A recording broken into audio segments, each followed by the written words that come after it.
It is, अब ads एक acquired immunodeficiency syndrome है, यानी कि आपका इम्यून सिस्टम को कमजोर कर देता है।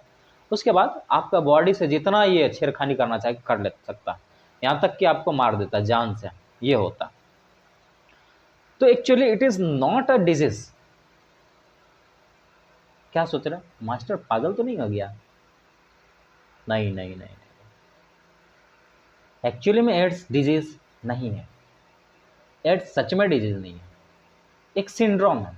सिंड्रोम मतलब लक्षण, means a group of symptoms, बहुत सारे सिम्टम्स देखने को मिलेंगे आपको, ये है। अब पहली बार डिटेक्ट हुआ था 1981 में, कहाँ पर? यूएसए में। और फिर आने वाले 25 या 45 साल के अंदर ये पूरे वर्ल्ड वाइड में फैल गया। और इसके वजह से लगभग 25 मिलियन से ज़्यादा आदमी मारे गए, याद रखिएगा। Caused by human immunodeficiency virus. और किसके द्वारा कॉज होता है? HIV वायरस के द्वारा कॉज होता है, जिसको हम लोग क्या कहते हैं? Human immunodeficiency virus. A members of a group of virus called retrovirus. कौन सा वायरस का ग्रुप है? रिट्रोवायरस का ग्रुप है।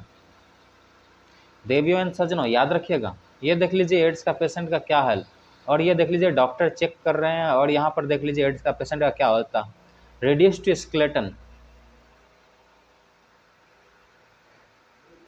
अब ट्रांसमिशन ऑफ HIV इन्फेक्शन कैसे ट्रांसमिट होता है, इस चीज़ को समझना जरूरी होता है। अब अगर आप पूछेंगे तो क्या होता है, ये सेक्सुअल कंटैक्ट, सबसे देखिए पहला बात तो यही आएगा, sexual contact with infected persons, transfusions of contaminated blood and blood products. अब हम कंटामिनेटेड ब्लड को ट्रांसमिट कर रहे हैं कि पेशेंट में, या फिर एक इंसान में, या फिर कुछ ब्लड प्रोडक्ट को ट्रांसमिट कर रहे हैं, तो इस वजह से ट्रांसफ्यूज कर रहे हैं विदाउट हैविंग प्रॉपर केयर, तो इस समय हो सकता है। And infected mother to child. फिर से दिमाग में आ रहा हो कहीं मास्टर का दिमाग खिसका हुआ तो नहीं है? जी नहीं। अब क्योंकि हम थोड़ा देर पहले कंजेनाइटल नहीं है ये बात का प्रमाण दिए थे, तो जी हाँ वही बात तो है, कंजेनाइटल नहीं है। क्योंकि मदर इन्फेक्टेड है तो प्लासेंटा के थ्रू बच्चे में आने का चांसेस बनता है गुरु, बुझे? People with multiple sexual partner have higher risk of infections. भाई एक मिले उससे शांत रहो, दुनिया घूमने मत चलो, नहीं तो फिर समझ लो क्या होगा। हाँ, दूसरी बात, अगर HIV क्या क्या चीज़ से नहीं फैलता, एक मिथ जो है इस चीज़ को हटा दीजिएगा। अगर HIV पेशेंट आपको छूता है, आप निश्चिंत रहिए कि आपको नहीं होगा। हाँ, याद रहे, और फिजिकल कांटेक्ट करता है तो कुछ नहीं होने वाला है। तो इसीलिए हम लोग को थोड़ा सा दयावान होनी चाहिए उस पेशेंट पे, क्योंकि उसको हम समाज से निष्कासित नहीं करते, साथ ही रखते हैं। हाँ, लेकिन अगर कोई लिक्विड, कोई फ्लूइड उसका बॉडी का अगर आपके अंदर गया है तो फिर होना चाहिए है। तो याद रखिएगा, ज़्यादा दोस्ती भी अच्छी नहीं है, ज़्यादा उससे दुश्मनी भी अच्छा नहीं है। दुश्मनी कीजिएगा तो फिर सोच लीजिए कि आपके साथ क्या कर सकता है वो, कितना पावर है। ठीक समझ रहे हैं ना? Note only spread by body fluid, सिर्फ और सिर्फ बॉडी फ्लूइड से ही ये आगे बढ़ता। इंक्यूबेशन पीरियड की अगर बात करें तो 5 से 10 साल है इसका। 5 से 10 साल में डिटेक्ट होता है, तब तक में तो बॉडी का हाल बेहाल कर देता। अब replication processes into the human body, क्या क्या हम लोग, मतलब जैसे एक ह्यूमन बॉडी में अगर ये वायरस इंटर करता है तो क्या होता है, जैसे वायरस यानी रिट्रोवायरस इंटर किया शरीर में, यानी कि एक सेल में इंटर किया,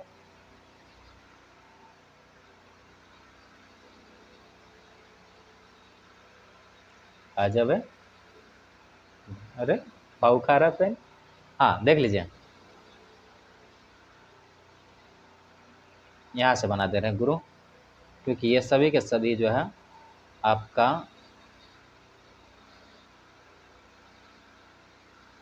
हाँ ये मान लेते हैं सेल्स है। अब replication process into the cells, अब वायरस ने क्या क्या इंटर किया सेल के अंदर, अब सेल में किसको इन्फेक्ट किया, किसके अंदर गया है, मैक्रोफेजेस। मैक्रोफेजेस के बारे में अगर आपको पता होगा तो ये नॉर्मली क्या करता है, फॉरेन एंटीजन को मारने वाला काम करता है, इसको मैक्रोफेजेस करता है।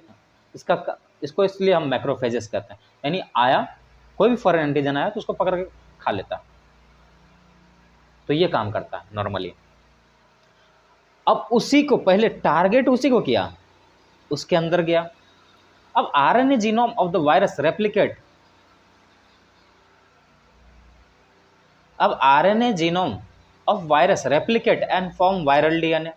अब यहां पर गया, वहां पर जाने के बाद क्या हुआ कि आरएनए जीनोम से को रेप्लिकेट करके एक डीएनए बना दिया, वायरल डीएनए बना दिया। अब पता ही है कि आगे बढ़ने के लिए डीएनए का जरूरी होता है, आरएनए का जरूरी नहीं होता। तो यहाँ पर इन लोग आरएनए से डीएनए बनाया। नॉर्मली अगर हम देखते हैं तो डीएनए से आरएनए बनता है, लेकिन यहाँ पर उल्टा हो रहा है गुरु। क्या हो रहा है कि आरएनए से डीएनए बन रहा है, जबकि हम लोग को बचपन से पता है कि डीएनए से आरएनए बनता। तो ये वायरस क्या किया, हम मैक्रोफेजेस में जाकर के रेप्लिकेट किया, यानी कि आरएनए जीनोम को रेप्लिकेट करके वायरल डीएनए बनाया है।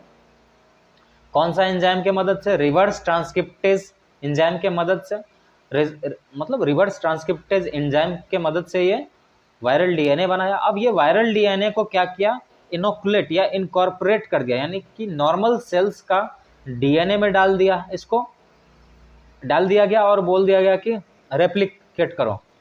और viral DNA incorporated into the host cells DNA and direct host cells.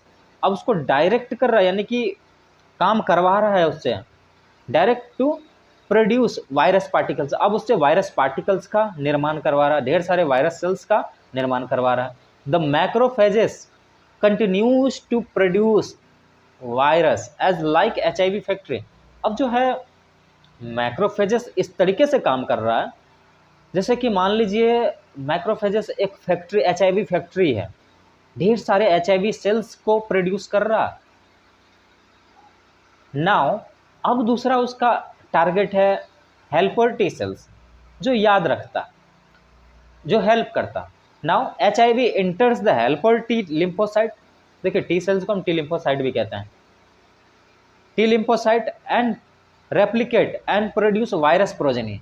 अब टी सेल्स में गया, ढेर सारे वायरस प्रोजेनी बना दिया and progeny virus release in the blood attack other T lymphocyte, other helper T lymphocyte. अब ढेर सारे प्रोजेन, एक टी हेल्पर को पकड़ा, उसमें गया, ढेर सारे प्रोजेनी को बनाया और इस प्रोजेनी बनने के बाद उसको ब्लड में छोड़ दिया गया और ब्लड में जाकर के फिर दूसरा टी हेल्पर लिम्फोसाइट को पकड़ा और उसको मार दिया। तो ये साइकिल रिपीटेड चलते रहता, जिसकी वजह से क्या होता है, leading to progressive reduces in the number of helper T cells, helper T lymphocyte. यानी हेल्पर टी लिम्फोसाइट का मात्रा इतना कम हो जाता हम लोग का शरीर में कि मान लीजिए अब ये हम लोग का शरीर को सता देगा, सता के रख देगा, मार के रख देगा। सताते हो क्यों। हाँ, अब देख लीजिए इसी चीज़ को जो हम पढ़े थे वहाँ पर चार्ट के हेल्प से, अब इसको डायग्राम के मदद से पढ़ लेते हैं। अब रिट्रोवायरस ये है। अब viral DNA core protein coated, हाँ वायरस के ऊपर प्रोटीन कोट होता है, याद रखिएगा ताकि जल्दी नष्ट ना हो।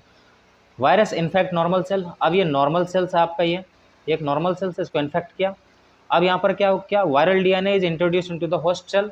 अब इंट्रोड्यूस किया गया है। अब viral DNA produced by reverse transcriptase. अब जैसे होस्ट सेल के अंदर आया, अब यहाँ पर क्या रेप्लिकेट करेगा किसके मदद से, रिवर्स ट्रांसक्रिप्टेज के मदद से रेप्लिकेशन किया और वायरल डीएनए बना दिया। अब वायरल डीएनए को क्या किया गया, viral DNA incorporate into the host genome. अब इस वायरल डीएनए को होस्ट जीनोम में डाल दिया गया। अब उसको बोला गया कि ढेर सारे हमको वायरल सेल्स चाहिए, तो अब सेल्स तो बना दिया। अब new viral RNA is produced by the infected cell, अब इन्फेक्टेड सेल से ढेर सारे आरएनए वायरल आरएनए बना और वो फिर न्यू सेल्स को मार रहा है। तो ये प्रोसेस है, बहुत ही फेटल डिजीज है, बहुत ही खतरनाक है, जानलेवा है।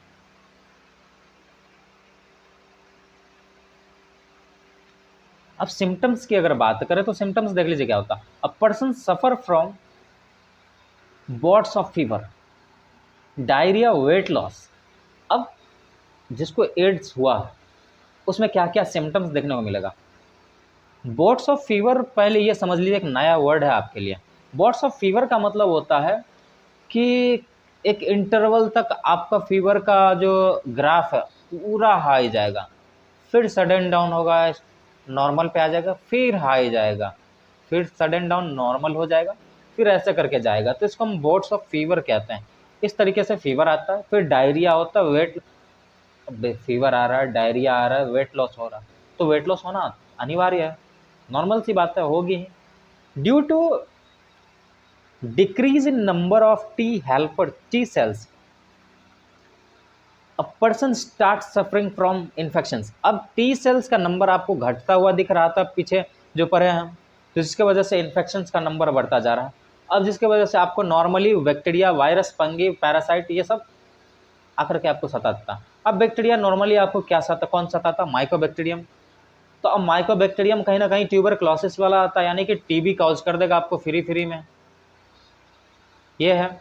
अब वायरस आकर के, दूसरा वायरस भी आकर के आपको सता देगा, कॉमन कोल्ड वाला भी सता देगा, इन्फ्लुएंजा वायरस आकर के सता देगा, तो ये है। अब फंगी भी आकर के आपको सता देता, फिर पैरासाइट जैसे कि टॉक्सोप्लाज्मा आकर के ये अपना टॉक्सिक निकाल करके आपको पगला देगा। So patient become इम्यूनोडिफिशिएंट, so he और see enable to protect themselves from infections. तो क्योंकि अब यहाँ पर ये इम्यून डिफिशिएंट होने के कारण वो खुद को बचा नहीं पाते हैं इस चीज़ से। कैसे बचा पाएंगे, शरीर तो ऑलरेडी कमज़ोर हो चुका है भाई, तो ये वजह है। अब डायग्नोस्टिक टेस्ट, अब नॉर्मली देख लीजिए, आपका अगर नीट की पॉइंट ऑफ व्यू से देखें तो मात्र ये जो है ये याद रख लीजिएगा, और अगर आपको नॉलेज चाहिए तो ये भी देख लीजिएगा। और हम यहाँ पर ड्रग्स भी दिए हैं जो कि नॉट यूज बाय सेल्फ लिखे हैं, तो भाई ध्यान से रखिएगा, ऐसे कुछ हो और कोई ड्रग्स मत खा लीजिएगा। और ये टेस्ट जो है आपको याद रखने का मन हो तो ठीक है, नहीं तो कोई बात नहीं। हाँ, लेकिन इलाइजा आपको याद रखना होगा। तो डायग्नोस्टिक टेस्ट जो होता है एड्स के लिए, डिटेक्ट करने के लिए कि एड्स है या नहीं, तो उसके लिए हम लोग इलाइजा टेस्ट करवाते हैं। इलाइजा टेस्ट का मतलब, इलाइजा का फुल फॉर्म होता है एंजाइम लिंक्ड इम्यूनोसॉर्बेंट एसे। फिर दूसरा है पीसीआर, पॉलीमरेज चेन रिएक्शंस। अब याद रखिए, याद होगा आपको कि कोरोना का टाइम में आरटीपीसीआर करते थे हम लोग, reverse transcriptase, reverse transcription polymerase chain reaction, तो ये करते थे। अब पीसीआर दो टाइप का हो सकता है, डीएनए पीसीआर हो सकता है, आरएनए पीसीआर हो सकता है। अब वायरस आइसोलेशन, अब वायरस को भी आइसोलेट करके हम चेक कर सकते हैं, वेस्टर्न ब्लॉट है, RP24, RT एंटीजेंस, ये सभी के सभी टेस्ट का नाम है। ये सिर्फ आपको मेडिकल में मिलेगा भाई। थोड़ा सा एक्स्ट्रा लिख दिया, मन नहीं मानता ना, जब कुछ पढ़े होते तो थोड़ा सा एक्स्ट्रा लिखने का मन करता, तो मैनेज कर लीजिएगा। अगर नहीं पढ़ने का मन करे तो इतना देर को स्किप कर लीजिएगा। अब ट्रीटमेंट की बात करें, treatment with the anti retroviral drug, हम इसको ट्रीट कैसे करेंगे, तो एंटी रिट्रोवायरल ड्रग दे करके ट्रीट करेंगे। देखिए, इसका मतलब ये नहीं कि हम एंटी रिट्रोवायरल अगर ड्रग देंगे तो आदमी बच जाएगा, बचना तो मुश्किल है, लेकिन उसको जीवन काल को बढ़ाया जा सकता है। बस यही आस लेकर के चलते हैं कि जीवन काल को बढ़ाया जा सकता है और कुछ नहीं। अब देख लीजिए, since it is partially effective drug, अब ये जो एंटी रिट्रोवायरल ड्रग देते हैं ये पार्शियली एक्टिंग है। अब ड्रग्स यूज्ड आर ज्यूडोव्यूडिन, इफावायरेंज, टिनोफोवीर और सक्विनावीर। तो ये सभी के सभी एड्स के लिए ड्रग्स, दवाई जो दिए जाते हैं। आप कोई एड्स पेशेंट आसपास है तो आप देख सकते हैं। होप की नहीं होनी चाहिए, लेकिन है तो देख लिख सकते हैं। तो लेक्चर तो यहीं ख़त्म होता है, लेकिन मेरा काम है एक बार मोटिवेट करने का, टाइम भी कुछ ज़्यादा हो गया। तो अच्छा सॉरी, देख लीजिए प्रिवेंशन ऑफ एड्स दिया गया है, तो एड्स का प्रिवेंशन देख लेते हैं। Above explain how it spread, so the only excuse may be ignorance, and it has been right said, don't die of ignorance। तो देखिए हम लोग सबको पता है prevention is better than cure, prevention is better than cure. तो भाई खुद बचो ना, क्योर होने का क्यों सोच रहे हो? पता है कि आपको इसका क्योर नहीं है, कोई भी डिजीज से बचो, क्योर का चिंता मत करो। तो इसलिए कहा जा रहा है कि इतनी भी लापरवाही नहीं हो कि लापरवाही आपका जान ले ले। So don't die of ignorance, ये कहा गया। तो कहावत है कि, एक मिनट, कहावत है कि डोंट डाई ऑफ इग्नोरेंस, मतलब इग्नोरेंस के वजह से मत मारो, खुद का जान मत लो, बहुत ही अनमोल है जान। इन आवर कंट्री नाको यानी national AIDS control organisations and NGOs are, मतलब non government organisations are doing lot to educate about AIDS. तो ये लोग बहुत सारे चीज़ कर रहे हैं एड्स से बचने के लिए, क्या करना चाहिए। और फिर आपका वर्ल्ड हेल्थ ऑर्गेनाइजेशन ने भी बहुत सारे स्टेप्स उठाए हैं, started number of program to prevent spreading of the infections. तो वर्ल्ड हेल्थ ऑर्गेनाइजेशन भी बहुत सारे स्टेप्स उठाए हैं इस इन्फेक्शंस को बचने के लिए, इस इन्फेक्शन से बचने के लिए। क्या क्या है? Making blood safe from HIV। अब देखिए ट्रांसफ्यूज कर रहे तो चेक कर लेना जरूरी है कि इन्फेक्टेड है या नहीं। यूज ऑफ डिस्पोजेबल नीडल्स, अब याद कीजिए एक नीडल से दूसरे, मतलब 2-3 आदमी को नहीं दिया जा सकता सुई, मतलब ड्रग्स नहीं इंजेक्ट किया जा सकता। Syringe in public and private hospitals, तो हॉस्पिटल पब्लिक हो या प्राइवेट हो भाई, आप कुछ ना कुछ तो अमाउंट दे रहे हो, उसको हक